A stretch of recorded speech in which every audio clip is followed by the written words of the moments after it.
models, policy, and global risks. So the moderator is Brian Fath, who also, I should say, for those who don't know, of course, Brian has been serving for several years now as the scientific coordinator of the YSSP and is really kind of certainly my right-hand person. And so I'll turn the microphone over to Brian, who can introduce the panel. Okay, thank you, Joanne. All right, welcome back from the break. I think we lost a few people, but still a nice sizable crowd. That's good to see this morning. Okay, so I'm going to run the panel just slightly differently. I'm going to have the speakers come up one by one because I know they each have slides and it's hard for the other ones to watch from on stage. Yes, and as Joanne said, I think this is a very important session because we talked about some of the themes that IIASA has covered, like energy and water and land use and population, ecosystems.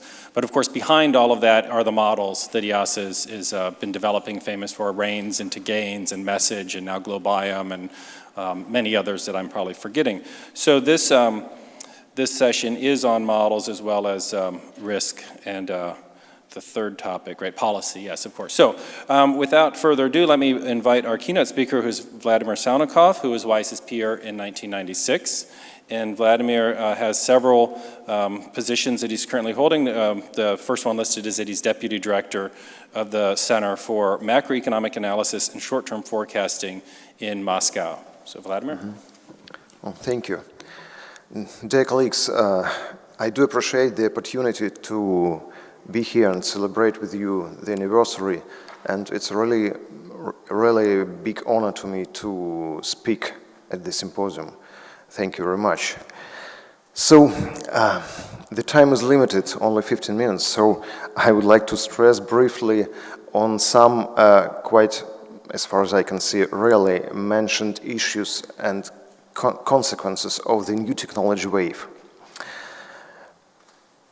And the next slide, please. So, just a few words before some conclusions or observations. Okay, thank you. You see, nowadays one can observe for a new worldwide wave of studies, projections, or even large-scale government initiatives concerning the new technologies. And enthusiasm and expectations are really great. But it's quite difficult to say, is it a dry shot or real upcoming revolution? At least, for example, as far as I can see, the new technologies is discussed for many, many years. And enthusiasm used to be great from time to time. For example, it's possible to remember early expectations concerning controlled thermonuclear fusion or more recent nanotechnology expectations. So as a result, people get accustomed to the news about new technologies. At least in Russia, I can see a lot of skeptics among my colleagues in the Russian Academy of Sciences or at the government authorities. Nevertheless, as far as I personally can see, there are more and more signs that we stand just before the revolutionary changes. I believe that all of us are aware of basic technological trends, but let me just show a brief picture of it. The time is limited, so I just can maybe name these technologies, or if they are visible, maybe I should skip the naming of these. Of course, digital technologies are at the core of all these technology trends, and information and communication technologies are at the core of the core. But I should say that we should not to forget about biotech and energy tech and new materials technologies as well. And what is interesting about all these technologies? Because as far as I can see, almost all of them are quite disruptive, or at least some of them. So they can produce really revolutionary changes in many spheres. For example, driverless vehicles. I think it's the most obvious one case, most obvious case. For example, the driver is the most frequent occupation. Each 10th person is a driver. Almost in all countries. So at the same time, we have prerequisites right now that in a decade the driverless vehicles will become reality. So each 10th person will lose his job. I think it's really dramatic change. And it's only one change. For example, collaborative consumption. It's possible to find estimates right now that this trend could lead to demand decrease and for many goods, for example, for vehicles. And this decrease will be, well, twofold or threefold. So it could be very dramatic. But why these technologies are so disruptive?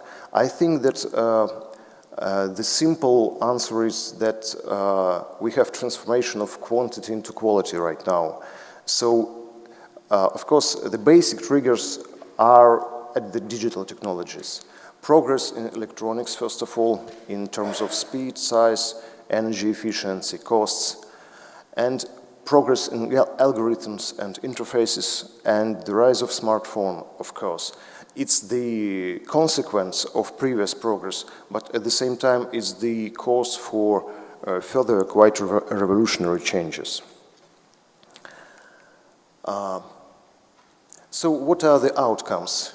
Of course, productivity gain or even leap is the most obvious outcome of these processes. And of course, the great challenge is, as I have already told, that is adaptation to disruption and first of all to quick transformation of demand for different occupation. But what is mentioned, I should say that these outcomes are quite widely discussed. They are well known. But what is interesting, if we look through the publications and studies, the essence of all of them is how to catch the wave. So of course it's very natural way how to act for leaders.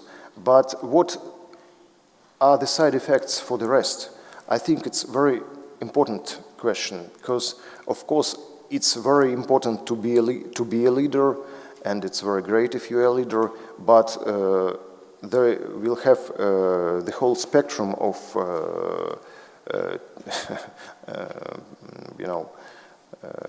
for example, countries, leaders and losers. So here I should say we think about all of them.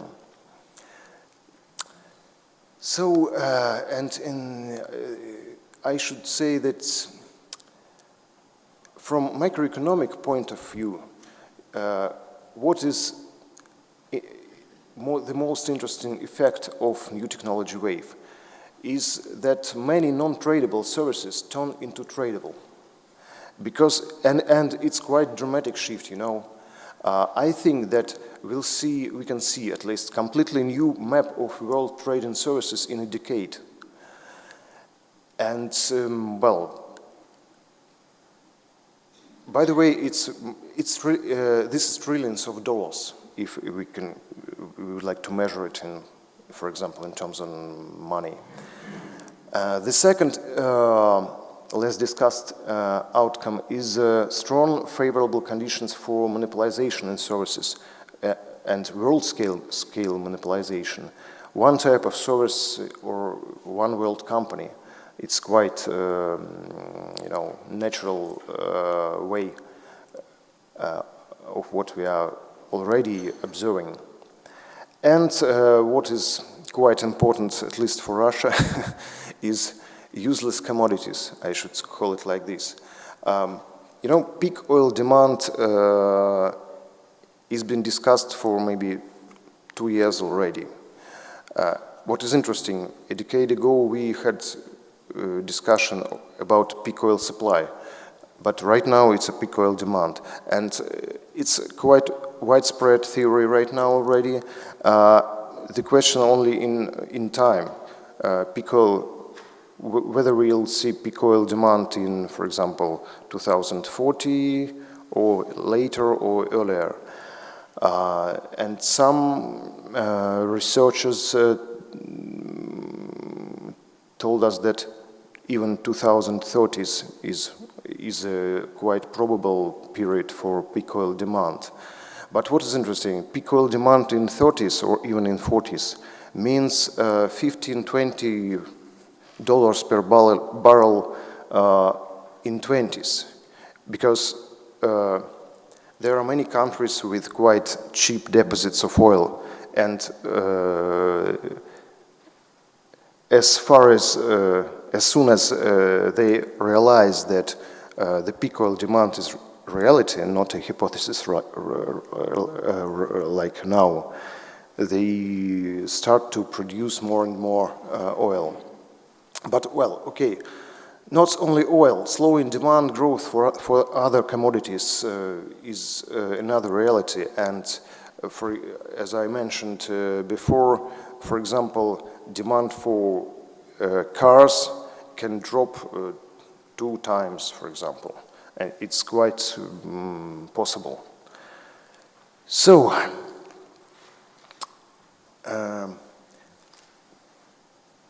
recently, 2 years ago, we estimated, I just show the case for Russia, some calculations. 2 years ago, we estimated the positive effects of new technologies adoption for Russia.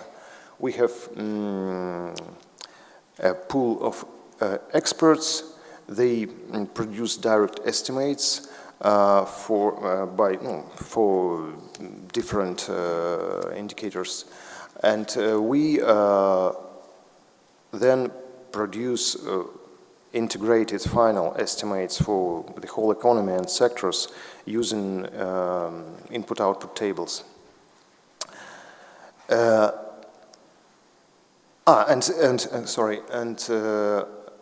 This year we add to these estimates negative effects of losses in trade and services for Russia as a result of new technology adoption. So what is interesting, that the final effect is close to zero. There are winning sectors, there are losing sectors, but final effect is approximately zero. Of course, and I should say that negative effects are preliminary. We should make them more precise, but I don't think that the final conclusion will change. Maybe some sectoral estimates could be shifted. So, I think that this is a good picture that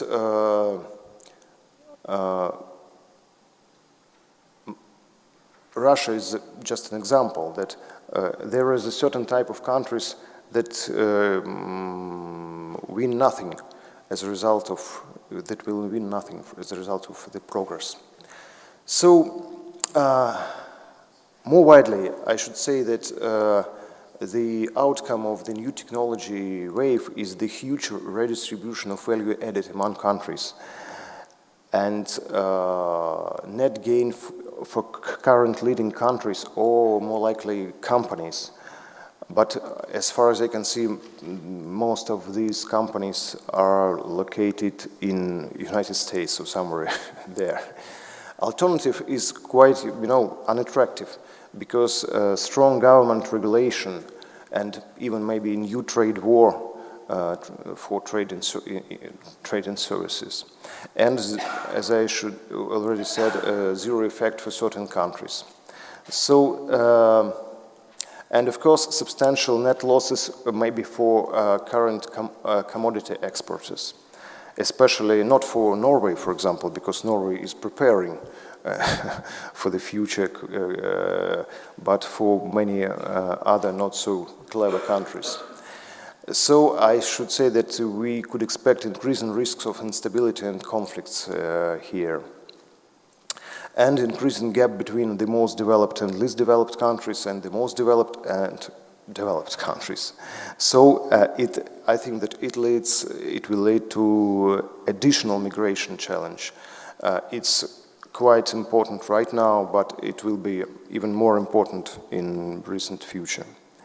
In the future.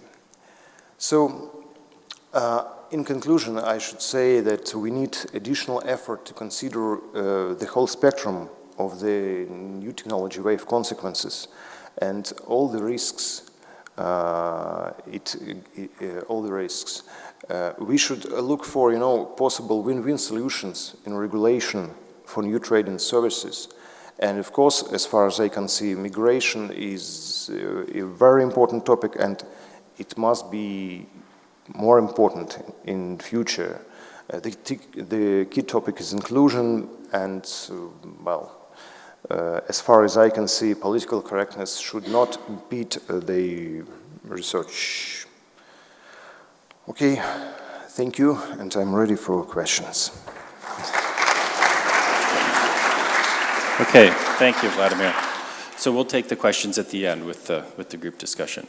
So let me invite Tony Pat up to the stage, and while he's coming, I'll tell one brief story about Tony. He's not expecting this. So Tony and I were in YSSP the same year in 1997. I'll say a little bit more about that in the next session, but what I remember, we were staying in the dorms in Leasing, quite like many of you are now, and it was the first day, before we'd even gone to IIASA, it was like the Sunday night or something. We'd all just arrived from far-off places in the world, and we hadn't been to IIASA yet. A bunch of us are sitting around this common area in Leasing. Tony comes in, and he's like, anybody tell me where I can get some clothes? We're thinking like, you can't have dirty clothes yet, you just arrived. And he's like, and he explained that, well, we all know that he's an excellent scientist and he's a great sportsman. And so he came with a bag full of mountaineering gear and biking gear and his paraglider. And so he had no room for clothes because he had brought all this other sports equipment to come to IIASA. I thought that was fascinating. That was the first impression I have of you, was that you're asking where you can buy clothes in Austria. And I'm still feeling really underdressed. All right, Tony, the floor is yours. I really found that idea from the last talk of peak demand for oil fantastic, and I thank you for having introduced that idea, at least to me, because we've been thinking about peak supply, but we got it maybe entirely wrong. It's all about peak demand. And personally, I 2 years ago, I bought an electric car and stopped buying oil. And the biggest problem with that, of course, is that you never are at a gas station and your windows get really dirty because you're never doing it anyway. And if we think about it, all of these technologies, they have a deeply social component to them. Somebody at IIASA years ago told me a story which I found really interesting, and it related to your comment that 10% of people in Russia are employed as drivers. And it was, somebody told me this, overall, 10% are employed as drivers. And it reminded me of a story that somebody told about World War II. And one of the big advantages that the American army had over the German army was that basically all the soldiers in the American army knew how to drive a car and knew how to fix a car, because that was just what you did if you were a guy in your teens in the US in the 1930s, and none of the Germans did. And so the Germans had to have a whole separate group of people who were drivers, and they had to organize, and the army had to organize to make sure the drivers were in the right place at the right time to drive people around, and the Americans could just tell some soldier to take a Jeep somewhere and deliver some supplies or something, which made them much more flexible. Anyway, I like to think about these social components to the technologies we have and think really hard about the underlying models that we have of human behavior and how social systems function. And for me, my whole journey that I'm still on started on a January day in 1993 when I was an architect working in Vermont and doing a lot of skiing because I'm a bit of a ski bum. And I was driving home from just a perfect Saturday of skiing with some friends, and I stopped in the village center right near my house, Bristol, Vermont, and I decided it was just it was going to be a lovely cold evening. I wanted to go home and read a book by the fire, and so I stopped at this bookstore on the left, Deer Leap Books. You can see the deer leaping on the top of the thing. And I bought 2 books, and those were the 2 books I bought, and I went home and I read them both that day because they were just so engrossing. And the first one taught me that if I wanted to keep having Saturdays going skiing with friends in a place like Vermont, somebody had to do something about climate change because that wasn't going to be around for my kids if things went on as they were going on, and I wanted to do something about it. And the second book that I bought looked interesting. It was Free Market Environmentalism, and everything in it made perfect sense, and yet the whole sum of it just seemed wrong. And it didn't seem to capture, it was perfectly logical. It built up a model of how everything functioned and how we could solve environmental problems. But at the end of the day, it just didn't feel right to me. And I wanted to figure out in my PhD why it was that it didn't feel right. And I basically hit upon 2 things, and I started hitting upon them actually during my YSSP summer here, which was 4 years after that. Because I went back and started a PhD and then came here in the middle of that PhD. And the first thing that really hit home came from the work of Brian Arthur, who had been at IIASA, and it was thinking about economic systems in an evolutionary sense and not an equilibrium sense. I mean, the left-hand graph there is your typical neoclassical economic model of supply and demand, which gives you a stable equilibrium, and if you want to solve an environmental problem, you have to figure out how to get to the right equilibrium and not the wrong equilibrium. And Arthur's model said, well, maybe supply is going down and demand is going up, and that gives you an unstable equilibrium, and you're in a system which is never in equilibrium, and the question is how you can guide its evolution in ways that make sense. And that's something that we've been thinking about a lot in our working group. If we take the Kaya identity and say that your CO2 is the product of those 4 things over there, those 4 circles, and if your CO2 has to be 0, one of those 4 circles has to be 0, then you can think about looking at stuff like these cost curves and think about them not in an equilibrium sense, but in a disequilibrium sense. In an equilibrium sense, you would say, we need a carbon price that gradually rises, so we gradually do more and more of those higher abatement potential activities on the right-hand side that are more and more expensive. If you look at that, though, you start to see there's a fundamental problem with that from an evolutionary perspective, namely all the cheap things are about energy efficiency, and all of the expensive things are about decarbonizing the energy system. And if one of these 4 circles has to be 0, it can only be the blue one. And so we need the technologies that are the blue technologies, which are the expensive ones. And so we need a set of policy instruments which doesn't set us down the wrong path of developing the wrong technologies. We need to somehow be developing the right technologies. The other set of models that really struck me home, and this is my last sort of thought, was the model of ultimately how people make decisions. And embedded in this, the free market environmentalism book, which just didn't feel right to me, was the assumption that we're all utility optimizers, and we have a utility function that kind of goes like that. And 2 psychologists from Israel, Danny Kahneman and Amos Tversky, turned the economics community on its head with a set of insights out of psychology that actually fundamentally that's not what's driving most people's decisions. And here are a couple, the utility function, the standard neoclassical one is the one on the lower left. They had a couple different alternatives. One is on the lower right, and it's a value function, which is at the basis of prospect theory, which is now the most cited economic paper in all of economics, saying, no, we actually evaluate prospects in terms of their departure from the status quo. And the further away from the status quo that is, the less sensitive we are to differences. The upper curve is one that's talking about risk, and it's saying we don't actually we're not unbiased in how we measure risk. If you have an assessed risk, assessed probability of something on the x-axis, in fact, we follow a weighting curve. So for very small risks, we tend to very much overestimate them. For very large risks, we underestimate them, and we're very insensitive to changes in assessed probability for most ranges of the risk spectrum. And if you put these two things together, you start seeing a world in which the driving factors for decisions is not the expected outcome, but it's actually the risks associated with stuff. And that's guiding a lot of the work we're doing now too. So for example, we have a modeling framework which starts with some trivial stuff. This is like the left-hand graph there is showing the dotted line is power demand in Germany on that day. The solid black line is showing how much people are actually taking from the grid, and the difference between the solid black line and the dotted line is how much their PV panels are providing. And it would be a trivial exercise to say, well, what would it look like if we had 3 times as many PV panels in Germany, which is the solid blue line down there? That's fine, but if risk is the thing which is driving us, you really need to understand what's the variability on that power demand, which is then takes a much more detailed modeling framework with a lot of climate data to figure out what are the confidence bounds of how much our solar PV panels are going to be providing. And it's something for which we have no direct data because this is all so new, which is then why with our modeling framework we can put confidence bounds on that blue line, interquartile range, and then 95% confidence bounds. And then from there, we can translate that into power markets and understand what the risks that various actors. We've got energy traders who are wanting to pull this modeling framework in. And so both of these, to me, were about fundamental differences in the models we have of how we're making decisions and how technologies play a role in that. And I just, to me, it all sort of started here at IIASA with this kind of thinking. Thanks very much.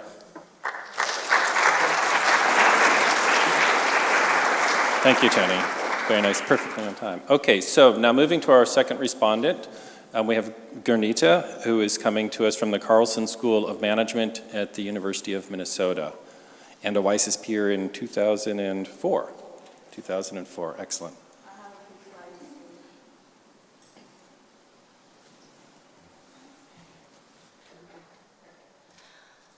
All right, well, thank you all very much. Since we are in this beautiful room, which is almost as beautiful as the opera house I was in yesterday, I have to say, it ain't over till the fat lady sings, right?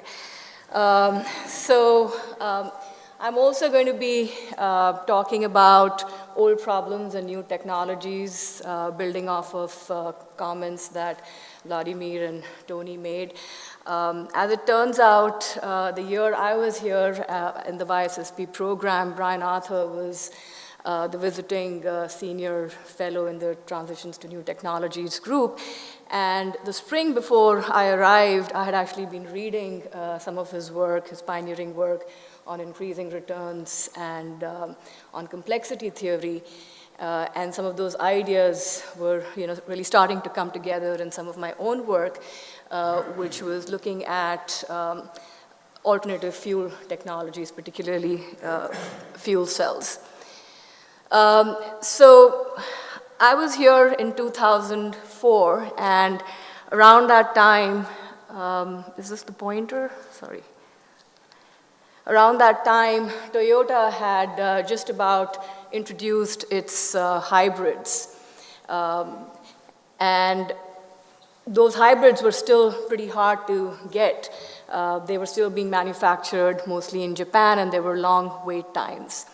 And at that time, I can bet you if anyone had talked about or presented the possibility of driverless vehicles or much less flying cars, which have been demonstrated at a recent auto show in Las Vegas, it would have been seen as a chapter out of a sci-fi book or movie.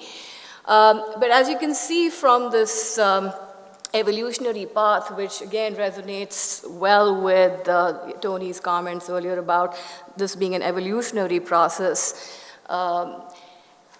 A lot of technological changes and I would say improvements have been seen in the transportation sector. So, more recently, over the last decade or so, we've seen going from hybrids to fully electric vehicles introduced by Nissan and other newcomers like Tesla.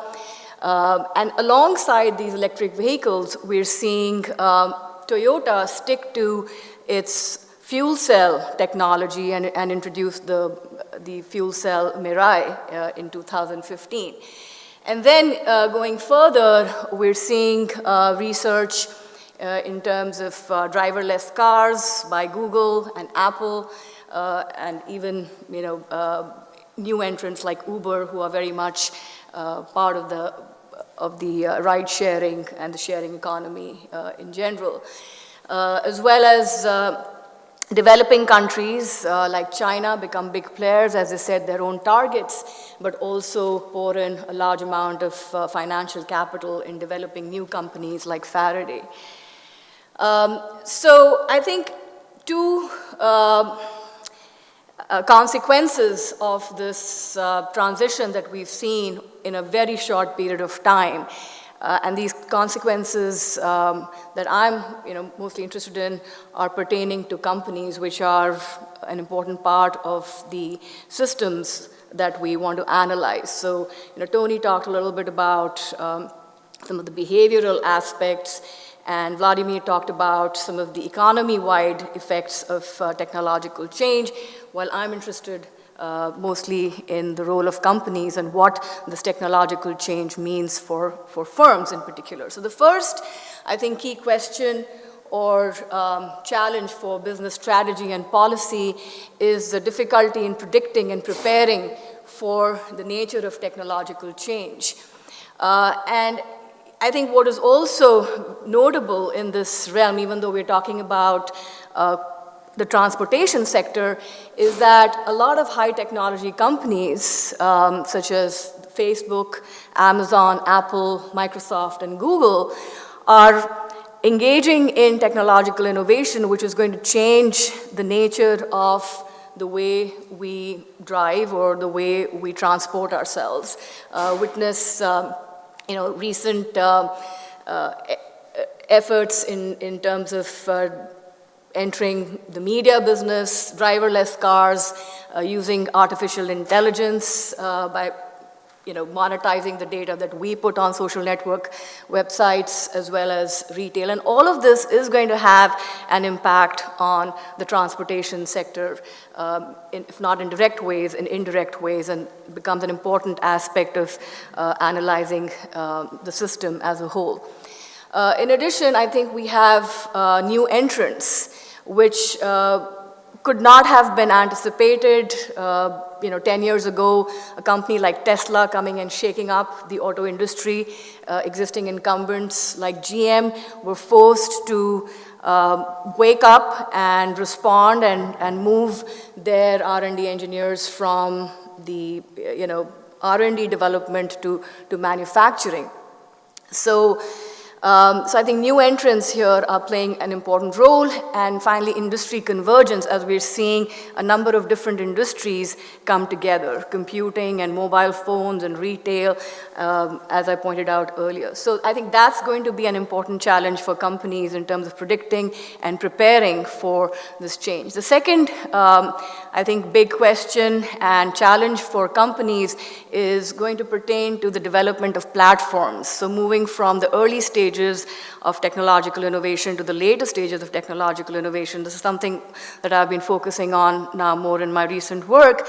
How are companies going to choose between electric vehicles and hydrogen fuel cell vehicles, for instance? We're seeing quite a range in terms of companies investing in one or both or neither technologies in some cases, and we're seeing new entrants as well.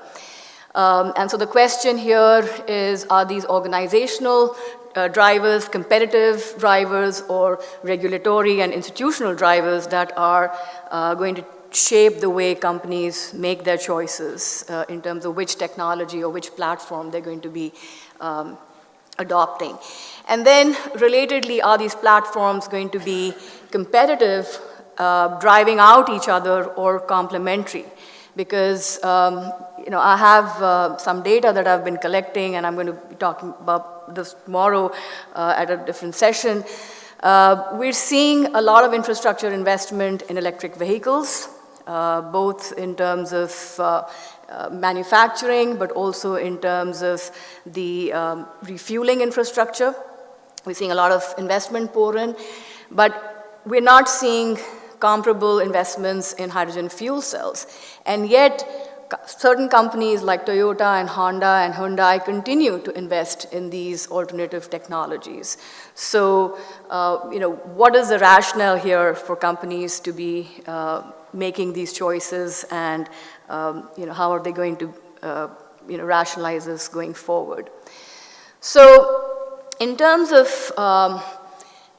a theoretical model for analyzing some of these key challenges. In my research, I've taken a networks perspective, and I've also looked at how networks of companies that are coming together to innovate, to build knowledge, are affected by the surrounding institutions as well. So it's not only firms embedded in these networks, but these networks themselves being embedded in larger institutions, which I think will become increasingly important and salient as we see more of these alliances and acquisitions happen across countries as well as across industries, which might have very different institutional logics, more cooperative versus competitive logics, or open versus closed approaches to innovation.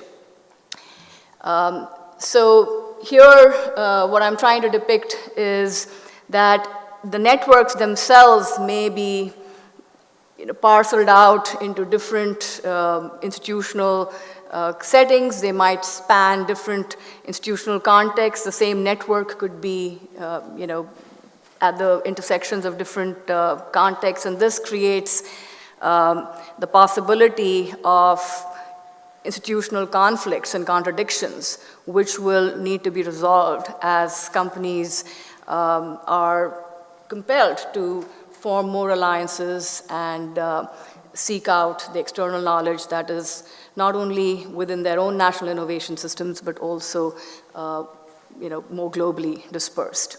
So I'll end here because I think I have 8 minutes and not 15. So thank you. Thank you, Gurjit. Go ahead, you can stay. You can stay on stage, and I'll invite Vladimir and Tony back up. And then we will open this up for discussion. And are there some microphones running around? They're on the table. Are there questions? Who would like to begin? Not so quiet. Yes, please.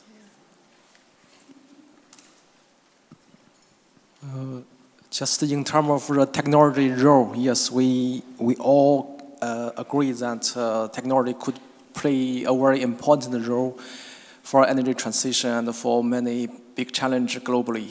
There's debate previously just by David Victor mentioned by Naki, and another guy in Jacobson in the Peanuts. I think one side the guy mentioned 100% renewable is easy, and also the variability issue can be solved.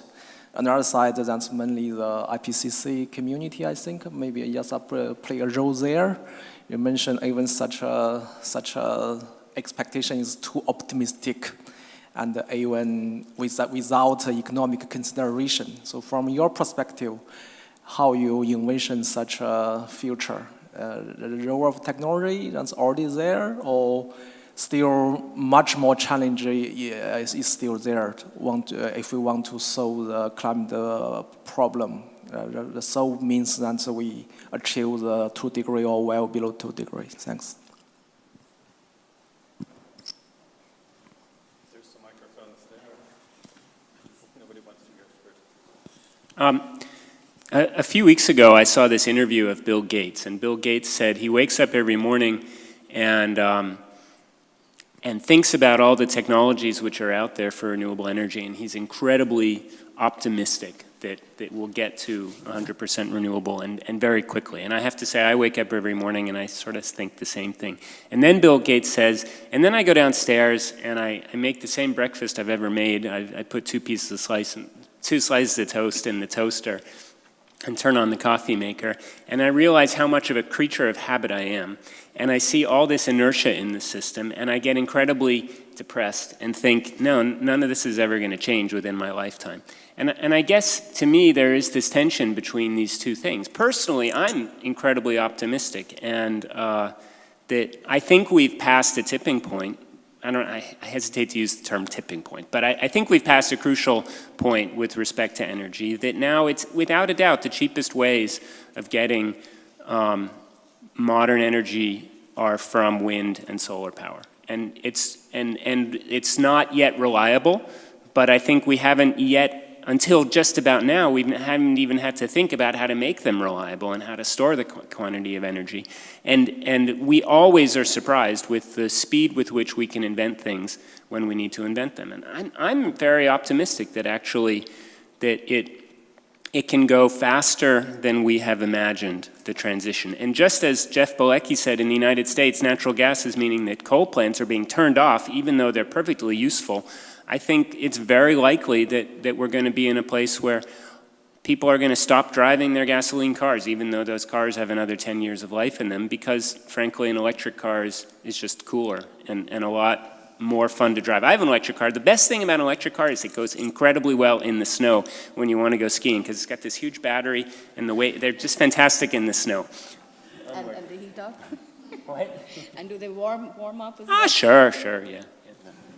And I should add that, what is, okay, I'm sorry for my English, but what I would like to say that right now we have no even approximate forecast for upcoming decade, as far as I can see. This is the key problem. Of course, uncertainty is strong, but at the same time, for example, maybe last 5 years, I can observe how estimates concerning, for example, electric vehicles were changing, especially and from quite high-level experts on the, for example, fuel forecasting. I mean, energy sector forecasting. 5 years ago, position was electric vehicles. It's bullshit. 3 years ago, electric vehicles are maybe not, and maybe right now position is electric vehicles. Oh, it's quite serious. It's necessary to think about it. So. And I don't know what to do with it, but we don't know anything about the future as I can see it from my point of view. So, since Norway was mentioned at both sessions, I just want to say quickly that I think institutional investors are playing a very big role in leading this transition to a clean economy and in mitigating greenhouse gas emissions. So Norway's sovereign wealth fund, for instance, which is roughly $700–800 billion worth of investments in global equities, is playing a very important role in moving us to that, towards that direction of adopting more renewable energy and clean technology. So I think these non-state actors are going to become an important mechanism through which these targets are achieved. Okay, and let me just add something to that. I do see at least a hand out there. Granita and Vladimir in particular focused on technologies and the ones that are coming out in the future. And I think you always have to ask your question, what problem does it solve? right? And so like a driverless car solves the problem, assuming that we're going forward in the same kind of inertia that we currently have. But maybe the future will be walkable cities and other kinds of transportation where cars are not even part of that, or even the expenses of maintaining roads. You're assuming that you're going to have governments being able to afford to maintain roads at the high level of infrastructures that we currently have and so forth. So I would come back, because I really like the point, Vladimir, you made about, again, moving from quantity to quality that you talked about, but also the fact that many of the situations we have today are the consequences of inertia from the past. And then thinking about, again, what are the problems that these technologies are solving? And that's where Tony's, I think, input comes in as far as preferences and really trying to understand the consumer and the behavior. So I'd keep those in the back perhaps as we're going forward, but I saw a hand, so go ahead, Catalina.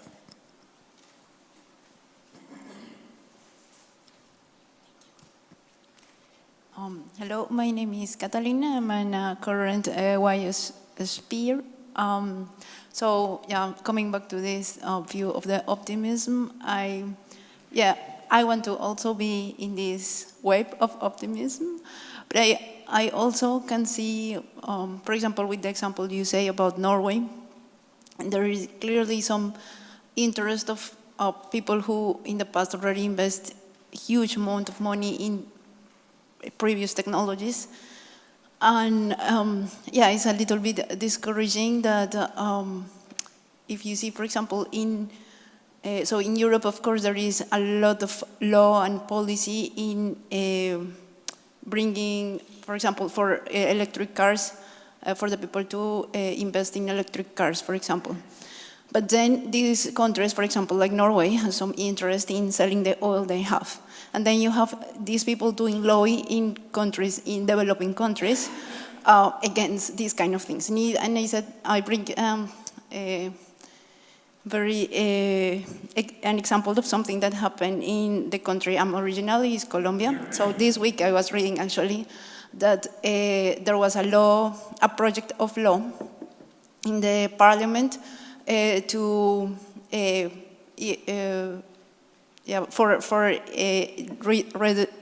reducing the taxes of electric cars, for example, to enter in the market. That would have been really nice. But this project just didn't pass, not because it was voted against in the parliament, but because there was lobby who delayed the time to vote it, and at the end, it got the limit time to be voted, and then it just drawn. So it's discouraging at the same time that while the countries in the developed world, there is big policies to go towards these new technologies. At the same time, these countries has companies in the developing country doing law against the new technologies. Did you have a specific question, or it was? I think I would like to hear your ideas of how to correct that, because I think is somehow unethical that there is no policies here to control the own companies of the developed countries about these policies that they are applying abroad.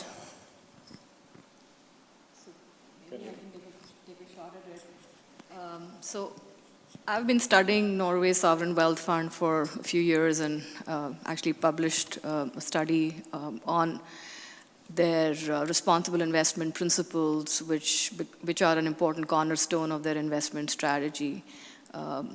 So as far as I understand, Norway's sovereign wealth fund, which is basically the oil money that you're talking about, is invested both domestically and internationally, and the same responsible principles apply to both sets of companies, whether they are domestic companies or foreign companies.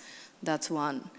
At the same time, I do know that there are some skeptics and some views of double standards, whereby companies like Statoil are perhaps exploiting oil and gas resources in other countries, not adopting the same kinds of standards of social responsibility that Norway is expecting other companies in which it invests to adopt.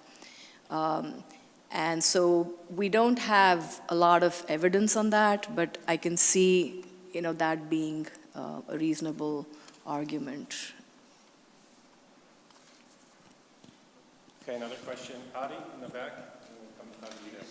Hadi, wait for the microphone.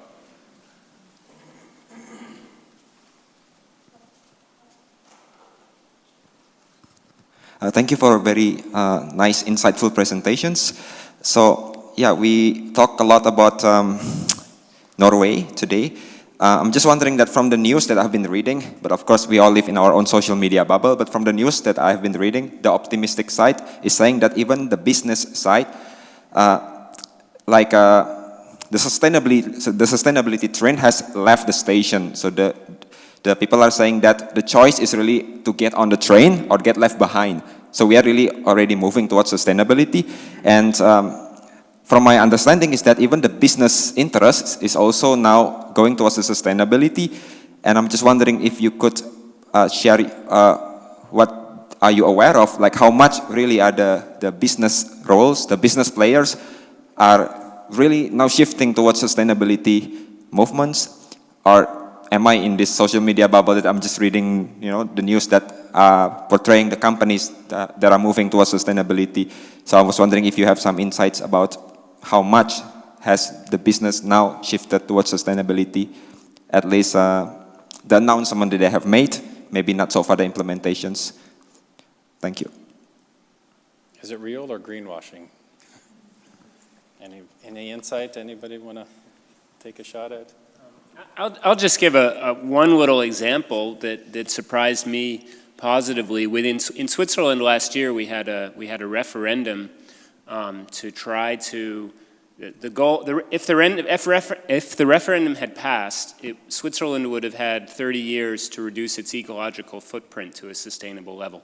Well, the referendum didn't pass, but the interesting thing was that some of the big companies like IKEA and several others came out very strongly in favor of this referendum because they saw it as something that they wanted to do anyway. And they saw it as something which they could possibly do, and they thought, it was particularly the big multinationals which thought they had the resources to figure out how to do this, and that would put them in a competitive advantage. So that impressed me. Of course, at the end of the day, others came out against it, and the referendum didn't pass, but it was reasonably close. It was like 55-45, yeah.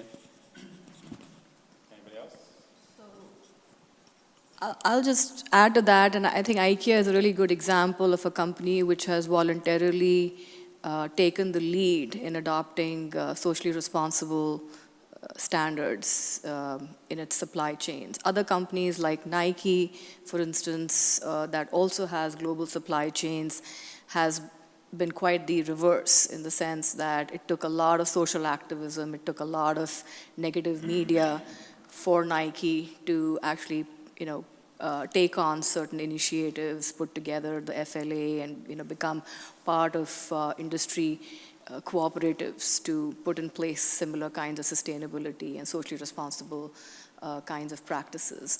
I don't think we have very good metrics, and I think it would be an interesting study if somebody wants to do that study to understand what constitutes greenwashing versus what is a substantive substantive change in terms of companies' sustainability. But I think if we look technology by technology, we can say, I think we can be reasonably certain that companies are continuing to invest in clean technology. So one indicator would be R&D investments in green technology. So, I study alternative fuel vehicles, fuel cells, electric vehicles, and you can look at patents, and you can look at the extent to which firms are patenting in these technologies to understand how much substantive investment they're making versus greenwashing. Right? The other substantive indicator is whether companies are responding to regulatory pressures in introducing new technologies, or if they're doing it preemptively. So certain companies, for instance, have been innovating and investing in these clean technologies even before the zero emission program was put in place in California and 9 other states, whereas others have been doing it more, as a responsive strategy. So I think those could be ways in which one could discern what companies are doing, but I think it has to be done technology by technology and not in this kind of, overarching way. Okay, Naveed, I know you had your hand up. I'm Naveed, YSSP of last year. I'm specializing on artificial intelligence in Technical University of Vienna. So we talk about the changes in society and changes in institutions and company and how they should adapt themselves with the new technologies. I want to raise two questions. One of them is actually a negative aspect, the other is positive aspects in regard to the effect of new technology on people and democracy especially. The first is that an intrinsic characteristic of new technologies actually is based on expertise and research and knowledge and exploration. And also it's much easier packageable and with less amount of money, but with expertise you can produce something that has more revenue. So I want to ask the panel about if that would be possible, that this wave of new technology leads to a better redistribution of wealth and democracy in society.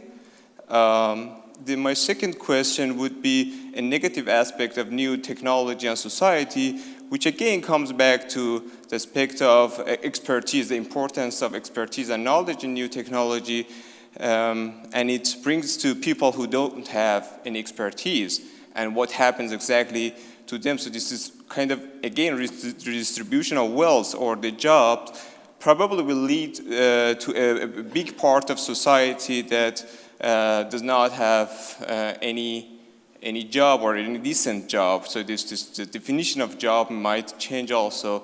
So you talk about a driverless car, but it's also in many other aspects like accounting and many other jobs are also very much targeted, can say, by computing and new technology. So I want to ask the idea of panel about that and what would be the probable solution for that, regulations or something like this. I want to ask your idea about this. Thank you. Big question. Effects of technology on democracy and on the unemployed. As far as I can see, and I tried to show it in my presentation, that new technologies produce more inequality because we'll have only a small amount of real winners that accumulate, value added. For example, you can see it right now. For example, Uber. Right now, it's about $70 billion, the capitalization of Uber. And several years ago, it was nothing. And this money is future value added, gathered throughout the world on a very, a very thin piece of the service delivery, of taxi service delivery. So you can take taxi service delivery sector, the world scale, and for example, Uber is going to gather approximately 5 to 10% of this global value added, and these are losses of other countries. So I can't see any positive effects for other countries here, for example. Maybe I'm sorry, I can't express myself, but I mean that it's difficult to find any positive examples except, of course, productivity gain for all the world. But this productivity gain will be gathered by the winners, you know. So this is the picture.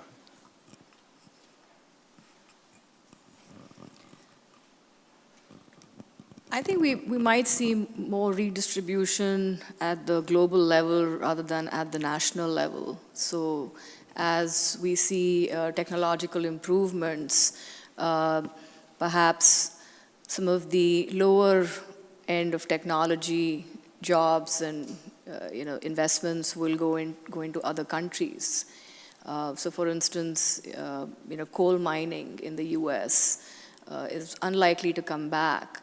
But we might see more investments in that technology or in the development of clean coal in China, for instance, where coal remains a big natural resource and a large part of the economy does depend upon on that energy source. So I think we might see democratization in that sense at a global level.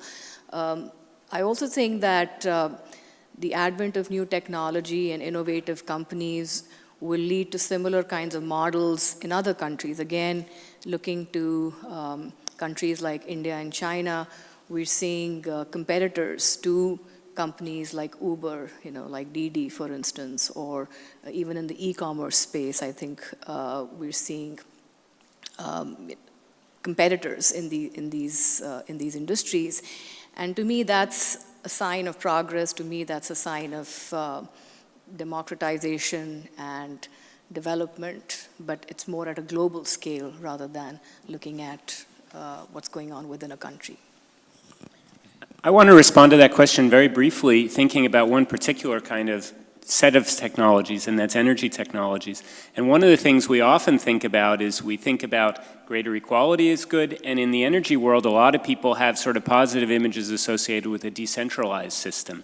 And the interesting thing is that actually, in many ways, a decentralized system is a less equal system than a centralized system. And the specific example I want to have is, as, for example, solar power is becoming the cheapest way to get energy. Solar power takes a lot of upfront investment, and then you save money over time. And it's the people who have access to cheap finance who can afford to get the benefits of the solar power, and the people who don't have the access to the cheap finance who are stuck with burning fossil fuels. Like a large proportion of Africans get their electricity from diesel generators, which are the most expensive and dirtiest ways to give electricity because they don't have the finance to invest in cheaper ways that have higher upfront investment. And you see the same thing within Europe. The people there was a bit in Germany, a backlash, and we've seen the same thing in Switzerland, against the feed-in tariff, because it was perceived the people who could take advantage of the feed-in tariff and put solar panels on a roof were the people who already owned big houses. And so in a sense, there was this unequal thing coming out of these decentralized technologies, where it's funny because in a discourse sense, we think of the decentralization as making for greater equality, but it can actually do the opposite. Thank you. And I think we had a very good comment this morning. I think the one you made about when we're doing our systems analysis, what our boundaries are, right? And so as you mentioned, Granita, that might be more of a global solution to this inequity that's coming up, but also that as we're doing our systems analysis of new technologies, to keep in mind getting people on your team that are also addressing the equity issues and the democracy issues, and not just focusing on a small part of the system, but expanding the system boundary. We have time for just one more question, and I see you seem very eager, so let's go ahead and go there. So, hi, it's me again. There was no coffee in that coffee cup. So thanks to all of you for very interesting presentations. So I don't work in the area of complexity. I'm just right now reading a book by Brian Arthur, which I find fascinating. And you brought him up, Tony, and you, Vladimir, spoke about that all these new technologies are disruptive technologies, which then is a name used in this field of complexity economics. And speaking of, on the title of the keynote speech here, for the key challenges, if I've understood Brian Arthur and his colleagues correct, is that these new technologies, these disruptive technologies, they will cause transformations that we have a very big problem predicting the outcome of. And basically, well, there are so many factors that will influence what will happen. And in terms of key challenges for social science, is that I would assume that that would be one of the key challenges for the science. How to bridge these very theoretical learnings that we get from the complexity sciences, which is a systems approach gone wicked, into these planning tools that you exemplified for Russia, for example. What is the development there? What can science do? What can complexity science do to help us prepare for what seems to be a transformative or disruptive change in society as we know it? So, yeah, well, that was an easy question, I guess. Any takers? Yeah. Well, complexity science can teach us that we can't predict these things. And we can, you know, in the whole last panel, everyone was talking about, the problem with Trump is that he doesn't know facts. And I would say the problem with Trump is that he does know facts, and they may be the wrong facts, but he's very certain in what he knows. And the thing that science can contribute is an awareness of the things that we don't know. And we cannot, in a time of transition, it's really hard to predict what the future's going to be. Now, in my area, for example, one of the things I study is electricity markets. And if an electricity market to function well and stimulate investment by private actors requires the ability to project revenues over a lifetime of an investment, what you might say is, well, in a time of transition, we're not going to get very much investment out of private actors. And then that would suggest, well, maybe we need public actors to step up and do something because these private actors, the risks are too high. So you can get some insights out of understanding the unpredictability of a system which is in transition. Insights, for example, the need you might need of a public sector to actually be playing a role there. And so how can you develop the decision support that Russia, for example, needed here when it tried to analyze the impact of the new technologies? Can we? Oh yeah, wasn't I screaming loud enough?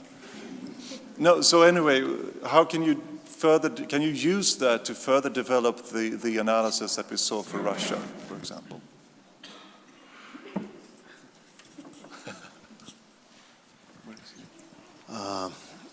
The problem is,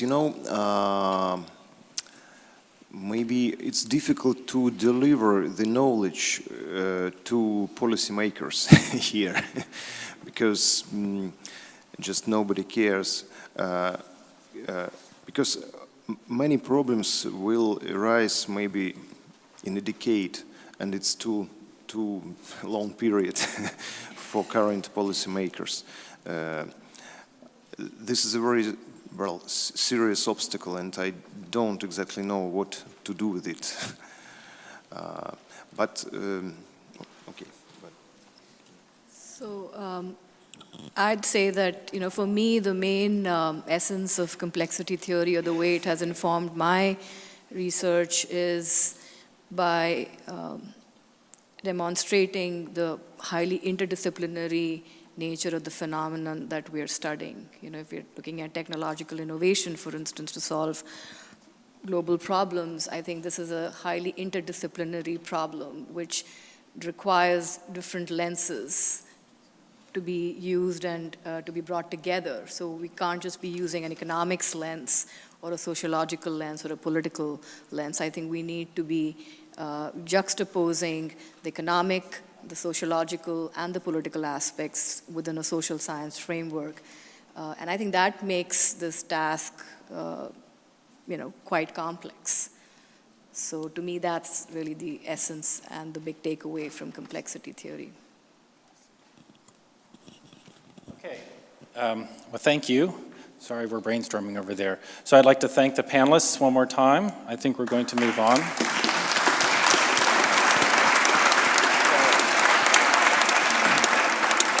You guys can be dismissed, I guess. And then at the same time, we can welcome the Science Advisory Committee for IIASA, who has joined us just now.